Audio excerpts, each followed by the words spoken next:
এটা মানে হচ্ছে জালক শক্তি।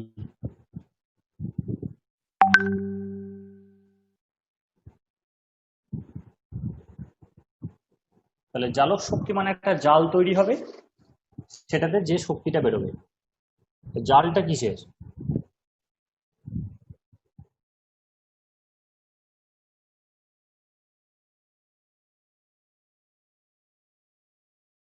বেশ, তাহলে আমরা একটা মেটাল নিয়েছি, ইলেকট্রোপজিটিভ, আর একটা ইলেকট্রোনেগেটিভ এলিমেন্ট নিয়েছি। তাহলে এখান থেকে একটা ইলেকট্রন ধরলাম, এখানে শিফট হলো, ট্রান্সফার হয়ে গেল, কমপ্লিট ট্রান্সফার।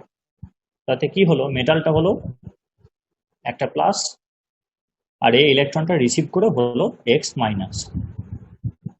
এবার এটা কেমন করে থাকবে? এমন তো নয় যেখানে একটাই তৈরি হবে, অসংখ্য তৈরি হবে, কারণ আমি একটা অ্যাটম বেছে নিতে পারবো না। ফাইনাইট অ্যামাউন্ট নেবো, তখনই সেখানে অসংখ্য এরকম অ্যাটম থাকবে। একটা অ্যাটমকে দেখা যায় না। এবার আমি দেখা যায় না এমন জিনিস তুলবো কি করে? তাহলে আমাকে নিতে হবে কি, দেখা যায় এমন একটা টুকরো।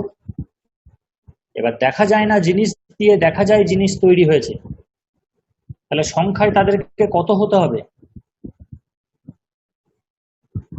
অ্যাটম মলিকিউলকে দেখা যায় না, কিন্তু যতটা পরিমাণ আমি ওই এলিমেন্টটাকে নিচ্ছি সেটা দেখা যাচ্ছে, সেটা হ্যান্ডেল করছি, একটা চিমটি করে আমি দিচ্ছি। তাহলে দেখা যায় না এমন জিনিস দিয়ে তৈরি হয়েছে এটা, তাহলে কত সংখ্যায় নিলে এটা দেখা যাবে? নিশ্চয়ই অনেক নিতে হবে, প্রচুর নিলে তবেই সেটা সম্ভব। তাই প্রচুর এম প্লাস তৈরি হবে আর প্রচুর এক্স মাইনাস তৈরি হবে। তারা থাকবে কেমন করে? একটা প্লাস থাকবে, তাকে মাইনাস ঘিরে ফেলবে।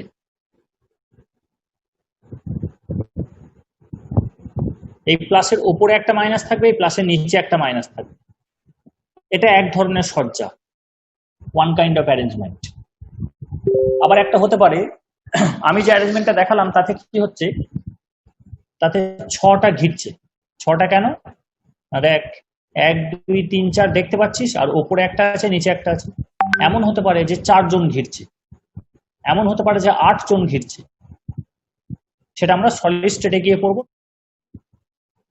তাহলে 4 জন ঘিরুক বা 6 জন ঘিরুক বা 8 জন ঘিরুক, it is surrounded by oppositely charged ions. এটা ট্রু। সংখ্যাটা ভ্যারি করবে ক্রিস্টাল টু ক্রিস্টাল, ওটা ডিপেন্ড করবে ক্যাটায়নের ব্যাসার্ধ অ্যানায়নের ব্যাসার্ধের উপরে। It will depend on the radius of cation and radius of anion, যে কতগুলো অপোজিটলি চার্জড আয়ন দ্বারা একটা আয়ন সারাউন্ডেড হবে। কিন্তু সারাউন্ডেডটা হবেই, ঘেরাটা পড়বেই। এবার কি, এটা তো কন্টিনিউয়েশন হবে। এই প্লাসকে যেমন এই মাইনাস ঘিরে ফেলেছে, এই মাইনাসটাকে সেরকম প্লাস ঘিরে ফেলবে, চলতে থাকবে। এই দিকে চলবে, এটা এক্স বরাবর, এই দিকে চলবে, এটা ওয়াই বরাবর, আবার ওপরে চলবে জেড বরাবর। তাহলে this attraction mode will approach in all the three directions.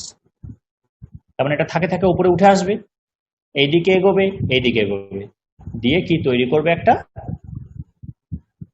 একটা জায়ান্ট মলিকিউল তৈরি করবে, একটা দৈত্যাকার অণু। আমি একটা ক্রিস্টাল নিয়েছি মানে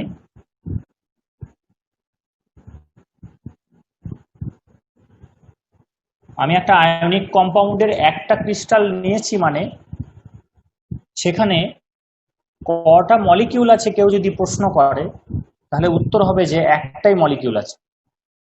কারণ কোনটাকে আমি মলিকিউল বলবো? যদি এটা NaCl হয়, আমি কোনটাকে NaCl বলবো? এইটাকে না এটাকে? না এটাকে বলবো?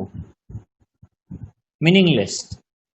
কোনো একটাকে NaCl বলে দেওয়াটা মিনিংলেস, কারণ মাইনাসকে প্লাস ঘিরে রেখেছে, প্লাসকে মাইনাস ঘিরে রেখেছে চারিদিকে। এবং এই অ্যাট্রাকশনটা তিন দিকে চলতে থাকবে, তিন দিকে চলতে থাকবে। যতক্ষণ না পুরো এই ক্রিস্টালটা তৈরি হয় এবং এটা একটা দানবাকার অণু তৈরি করছে, জায়ান্ট মলিকিউল তৈরি করছে। এর সঙ্গে ওই কোভ্যালেন্ট মলিকিউলের কোনো মিল নেই, এটা কিন্তু একটাই মলিকিউল। এখানে এমন নয় যে এইচ এর এইদিকে একটা সিএল থাকবে, এইচ এর এইদিকে একটা সিএল থাকবে, এরকম নয়। এখানে কিন্তু বন্ডটা এর মধ্যেই কনফাইন্ড, আকর্ষণটা এই এই দুটো অ্যাটমের মধ্যেই সীমাবদ্ধ। এখানে আকর্ষণটা, সীমাবদ্ধতাটা দুটো স্পিসিসের মধ্যে নয়, বরং অনেক অ্যানায়ন মিলিয়ে ওই আকর্ষণটা তৈরি করেছে। তাহলে এটা একটা network, it is a network of oppositely charged ions. এটা কি জাল বলা হচ্ছে, জাল। এবার এই জালটা যখন তৈরি হবে তখন শক্তি বেরিয়ে আসবে, না শক্তি দিতে হবে, না শক্তি একই থাকবে। অর্থাৎ আমি অসংখ্য এম প্লাস নিয়েছি, আমি অসংখ্য এক্স মাইনাস নিয়েছি, এরা গ্যাসীয় অবস্থায় আছে ধরে নিচ্ছি, কাছাকাছি নেই, এম প্লাস আছে আলাদা, এক্স মাইনাস আছে আলাদা। এই দুটোকে মিশিয়ে দিলাম, মিশিয়ে দেওয়ার ফলে এই নেটওয়ার্কটা তৈরি হলো।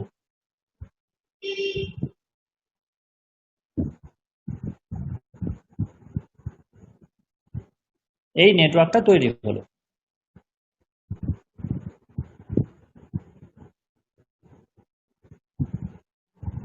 এটা স্টেবল হলো না আনস্টেবল হলো, না একই রকম থাকলো স্টেবিলিটি? স্টেবল হলো। আর কেউ? কেন স্টেবল হলো? স্যার এনার্জিটা রিলিজ করলো। কেন? স্যার কাছাকাছি সব চলে এলো, তাই পোটেনশিয়াল এনার্জি যেটা ছিল ও দূরে, মানে দূরে দূরে থাকার জন্য সেটা যেহেতু কাছে চলে আসে, তাই পোটেনশিয়াল এনার্জিটা দূরে রিলিজ করে থাকলে কি যাচ্ছে। পোটেনশিয়াল এনার্জি বেশি থাকে? ও নিউক্লিয়াসের থেকে দূরে থাকলে তো একটু বেশি থাকে না? নিউক্লিয়াস কোথায় এখানে? দুটো আলাদা, একটা ক্যাটায়ন একটা অ্যানায়ন আছে, নিউক্লিয়াস নেই তো। নিউক্লিয়াস তো এদের প্রত্যেকেরই আছে, দুটোরই ভিতরে হ্যাঁ, নিউক্লিয়াস আছে। দূরে থাকলে তো পোটেনশিয়াল এনার্জিটা বেশি থাকে, তাই না?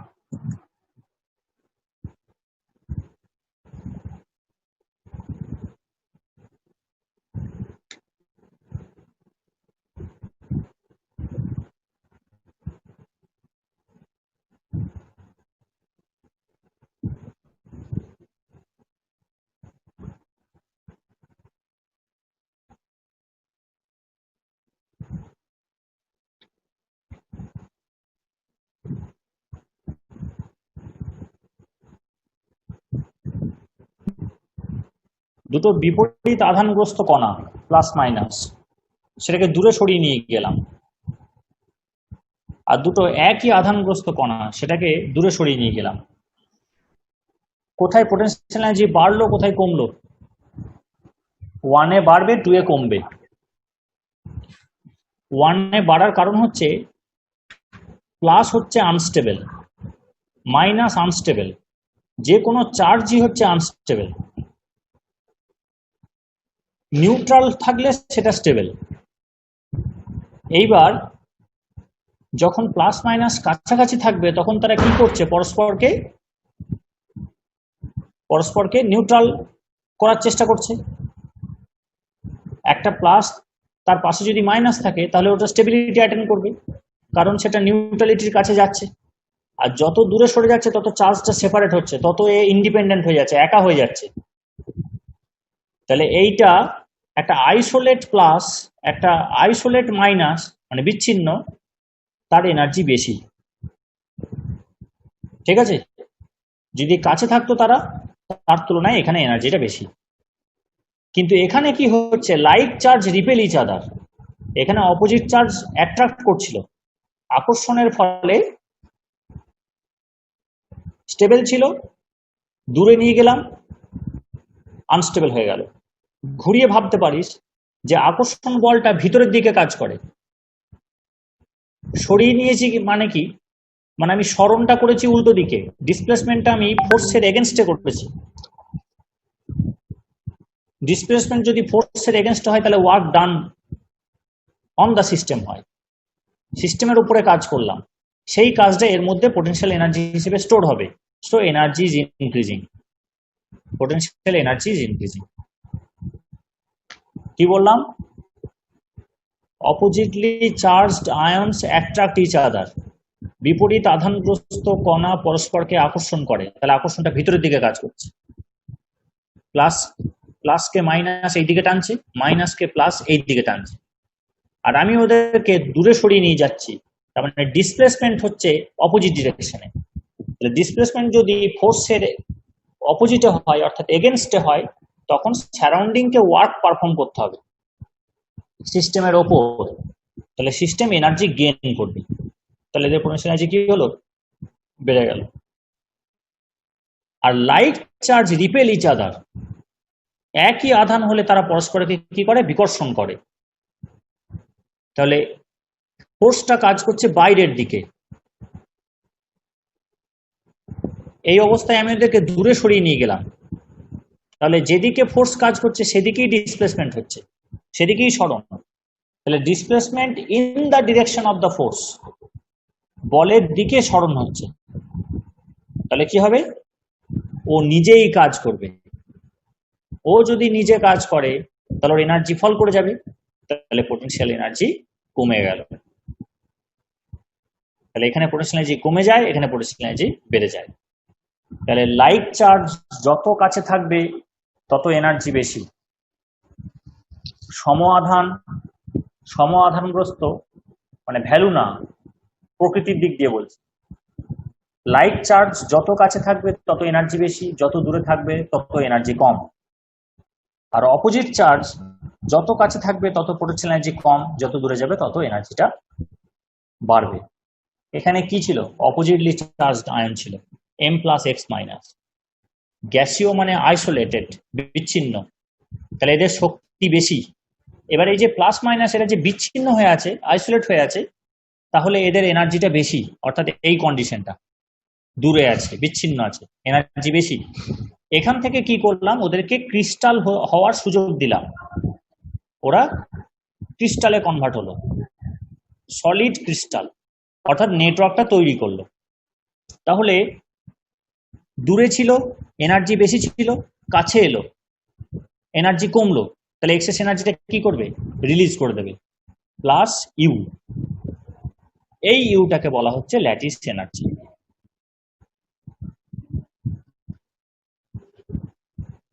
এইগুলোকে ল্যাটিস পজিশন বলে। সলিড স্টেটে ক্রিস্টাল অবস্থায় যেখানে যেখানে প্লাস মাইনাস গুলো থাকবে সেই পজিশনগুলোকে ল্যাটিস পয়েন্ট বলে। এই পয়েন্টে আসার জন্য যে শক্তিটাও ছাড়লো তাকে বলা হচ্ছে ল্যাটিস এনার্জি। এর আরেকটা নাম কি বললাম? বাংলা নামটা হচ্ছে জালক শক্তি, অর্থাৎ ও জাল তৈরি করেছে, একটা নেটওয়ার্ক তৈরি করেছে প্লাস মাইনাসের, সেটা তৈরি করার জন্য ও স্টেবিলিটি অ্যাটেন্ড করেছে, এক্সেস এনার্জিটা ও ছেড়ে দিয়েছে surrounding A, that is lattice energy. এর ডেফিনেশন কি? ডেফিনেশনটা হচ্ছে, বই খোলা আছে, বইয়ে দেখ লেখা আছে, lattice enthalpy or lattice energy may be defined as the amount of energy evolved when 1 gram formula mass of an ionic compound is formed by the close packing of the oppositely charged gaseous ions. গ্যাসীয় ion নেওয়া হয়েছে, বিপরীত আধানগ্রস্ত, অপোজিটলি charged. কত নেওয়া হয়েছে? 1 গ্রাম ion নেওয়া হয়েছে। এটা 1 গ্রাম আয়ন, এটা 1 গ্রাম আয়ন। ঠিক আছে, কি করে বের করবো? না, এটা যদি সোডিয়াম হয় তাহলে এটা নিতে হবে 23 গ্রাম, অর্থাৎ গ্রামে অ্যাটমিক ওয়েট নিতে হবে। গ্রাম আয়ন কেন বলছি? না আয়ন হয়ে আছে বলে। যদি এটা ক্লোরিন হয় কত গ্রাম নিতে হবে? 35.5 গ্রাম নিতে হবে। কত গ্রাম তৈরি হবে এটা? 58.5 গ্রাম। দুটো যোগ কর, 23 আর 35.5, 58.5 গ্রাম। তাকে আমি গ্রাম মলিকুলার ওয়েট না বলে কেন গ্রাম ফর্মুলা বলছি? তার কারণ সলিডের ক্ষেত্রে, ক্রিস্টালের ক্ষেত্রে মলিকিউল টার্মটা ইনভ্যালিড। অণু সংজ্ঞাটা ইনভ্যালিড। কাকে অণু বলবো? একে, না এই প্লাস মাইনাস কে, না এই প্লাস মাইনাস কে, না এই প্লাস মাইনাস কে? গোটা ক্রিস্টালটা একটা অণু, দৈত্যাকার, তাই মলিকুলার ওয়েট বললে এই গোটাটার ওয়েট বেরিয়ে যাবে। সেই জন্য বলা হয় যে ক্যাটায়নটা এবং অ্যানায়নটার যে রেশিও, সেই রেশিওটাতে লিখলে যে ফর্মুলাটা দাঁড়ায়, অর্থাৎ এখানে 1:1 আছে NaCl, তাহলে 1:1, তাহলে NaCl হলো সেই ফর্মুলাটার যে ভর, তাই বলছে গ্রাম ফর্মুলা মাস। তাহলে 1 গ্রাম আয়ন ক্যাটায়ন, 1 গ্রাম আয়ন অ্যানায়ন থেকে 1 গ্রাম ফর্মুলা সলিড স্টেট তৈরি হলো ক্লোজ প্যাকিং এ। ক্লোজ প্যাকিং কেন? না যতটা ফাঁকা জায়গা থাকা দরকার ততটুকুই আছে, তার চাইতে বেশি নেই, এটা বোঝাতে চাইছে। হ্যাঁ, অর্থাৎ ম্যাক্সিমাম যতটা ওরা ক্লোজে আসতে পারে ততটাই এসেছে। এলে যে পরিমাণ শক্তি ত্যাগ করবে সেটাই হচ্ছে ল্যাটিস এনার্জি। এবার এটা কোন কোন ফ্যাক্টরের উপর ডিপেন্ড করা উচিত? দুটো ফ্যাক্টরের উপর ডিপেন্ড করবে। এক হচ্ছে যে এরা এনার্জি ছাড়লো কেন, সেটা আগে জানতে হবে। এনার্জি ছাড়লো কারণ অপোজিটলি চার্জড আয়ন কাছাকাছি এসেছে। এর মধ্যেই উত্তর আছে, এর মধ্যেই উত্তর আছে। বিপরীত আধানগ্রস্ত কণা কাছাকাছি এসেছে, অর্থাৎ আধানটার উপর নির্ভর করবে আর নির্ভর করবে দূরত্বের উপর। দুটো অপোজিটলি চার্জড আয়ন কাছাকাছি এসেছে বলেই তো এনার্জিটা ছেড়েছে। তাহলে কোন কোন ফ্যাক্টরের উপর নির্ভর করবে আমি তো বলেই দিলাম। আধান যত বেশি হবে প্লাসের এবং মাইনাসের, তত আকর্ষণ বেশি হবে, তত বেশি এনার্জি ছাড়বে। So more the charge of the cations and anions, more will be the lattice energy, and less the interionic distance, অর্থাৎ প্লাস এবং মাইনাসের মধ্যে যত দূরত্ব কমবে তত কি হবে, তত ল্যাটিস এনার্জি বাড়বে। দূরত্ব কমলে কাছে আসবে, ল্যাটিস এনার্জি বাড়বে। আধান বাড়লে আকর্ষণ বাড়বে, ল্যাটিস এনার্জি বাড়বে। এছাড়া কিছু জিনিসের উপর নির্ভর করবে, সেইগুলো হচ্ছে যে সবার ক্ষেত্রে কনস্ট্যান্ট, এই দুটোই ভ্যারি করবে। তো এর একটা ইকুয়েশন আছে, born-land equation, BORNLAND, born-land equation. এইটা কি করা হয়,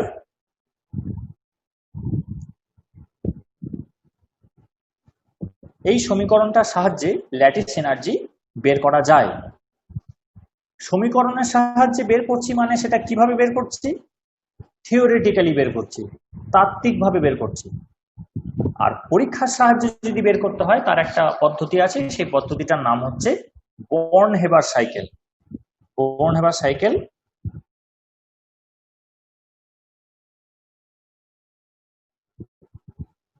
বর্ন-হেবার সাইকেল তাহলে এই বোর্ন-ল্যান্ড ইকুয়েশন যেটা থিওরিটিক্যালি মান বের করা যাবে, সেই ফর্মুলাটা কিরকম দেখে নিই। U equals to lattice energy, U মানে ইকুয়ালস টু মাইনাসটা কি বোঝাচ্ছে? এনার্জি রিলিজ হবে সেটা বোঝাচ্ছে। মাইনাস মানে এখানে নেগেটিভ নয়, যে -5 মানে সেটা সত্যিকারে -5 ওরকম না। মাইনাসটা বোঝাচ্ছে যে শক্তি বেরিয়ে আসছে। A into Z plus E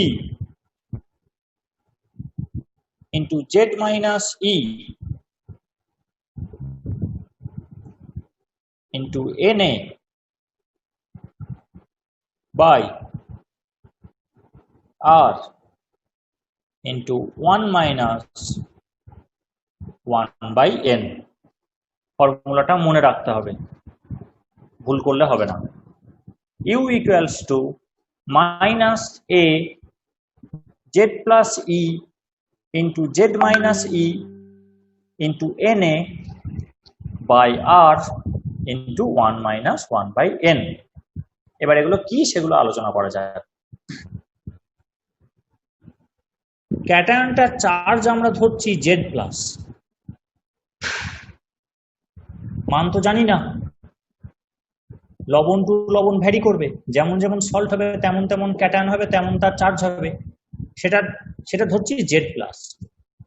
আর যে অ্যানায়নটা আছে সেই অ্যানায়নটার চার্জ ধরছি আমরা জেড মাইনাস।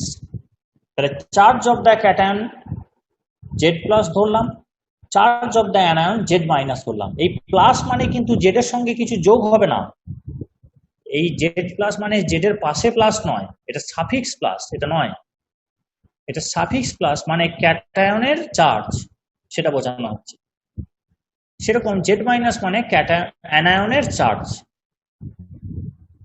এইবার এইটা হচ্ছে সংখ্যাটা, শুধু শুধু সংখ্যাটা, অর্থাৎ যদি CaCl2 হয় তাহলে জেড প্লাস হচ্ছে 2, কেননা ক্যালসিয়ামের মাথায় 2 প্লাস আছে, সেই 2টা বোঝাচ্ছে। আর জেড মাইনাস কত? জেড মাইনাস হবে 1, কারণ ক্লোরিনের মাথায় -1 আছে। যদি NaCl হয় তখন জেড প্লাস হবে 1, কারণ N এর মাথায় +1 আছে, আর জেড মাইনাস হবে 1। যদি Ca3PO4 হোল টুয়াইস হয়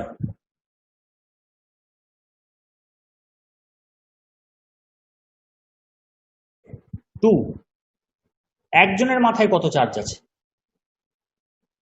আর যদি টোটাল হয় তাহলে তো সব জায়গাতেই সমান হবে, একবার যদি এটা 2 পাই এটাও 2 হবে, এটা যদি 6 পাই এটা 6 হবে।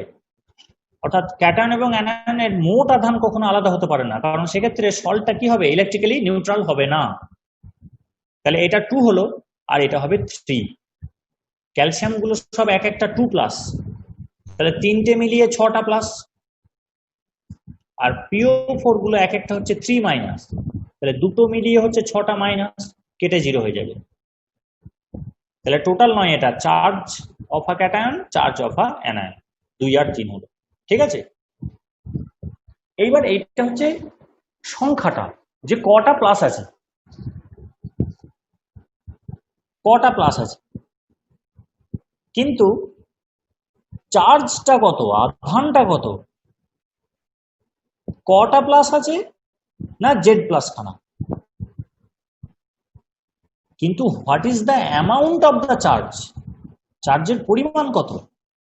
তাহলে জানতে হবে যে একটা প্লাসের আধানের মান হচ্ছে ই, একটা মাইনাসের আধানের মান হচ্ছে ই, দুজনেরই ভ্যালু হচ্ছে ই। ই ই মানে ইলেকট্রন নয়,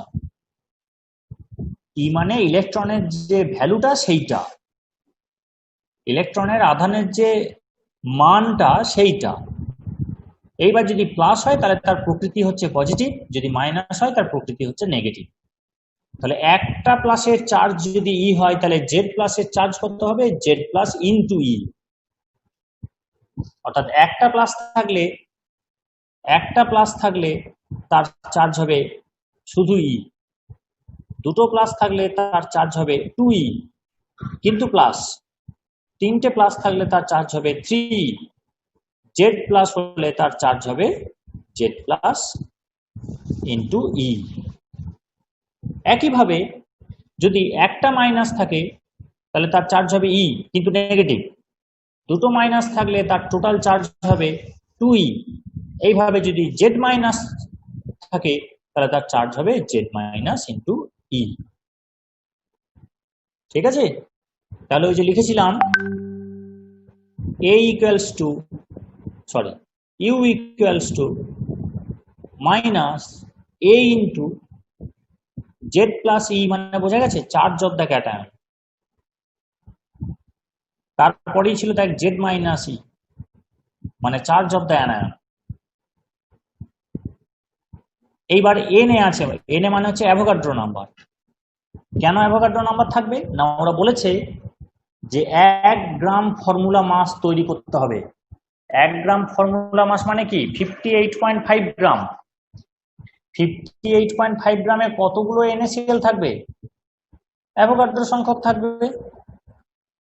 সেই জন্য একটা ক্যাটায়ন একটা অ্যানায়নের চার্জ কত বের করেছি, তাহলে অ্যাভোগাড্রো সংখ্যকের কত, এইখানে গুণটা হয়ে যাচ্ছে। ঠিক আছে, কারণ ডেফিনেশনেই বলা আছে যে 1 গ্রাম ফর্মুলার বের করতে। 1 গ্রাম ফর্মুলা মানে 1 গ্রাম আণবিক গুরুত্বের, কিন্তু অণু কথাটা এখানে বলা বারণ, কারণ অণুগুলো দৈত্যাকার হয়। ঠিক আছে, এই অবধি হলো, এটা এখনো বলিনি। এইবার এই প্লাস আর মাইনাসের মধ্যে যে দূরত্ব সেটা হচ্ছে আর, অর্থাৎ এটা প্লাস, এর সেন্টার এইটা, আর এটা মাইনাস, এর সেন্টার এইটা, এই দুটো সেন্টারের মধ্যে যে দূরত্ব দ্যাট ইজ আর।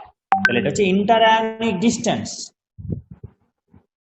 এইবার একটা জিনিস আছে এ সামনে, আর এটা হচ্ছে 1 মাইনাস 1/n।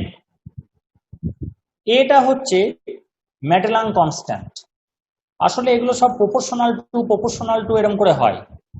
তাহলে লাস্টে প্রপোর্শনালিটিটাকে তুলতে গেলে কি করতে হবে, একটা কনস্ট্যান্ট দিতে হবে, দ্যাট ইজ মেটেলাং কনস্ট্যান্ট। আর এইটা হচ্ছে একটা কারেকশন ফ্যাক্টর।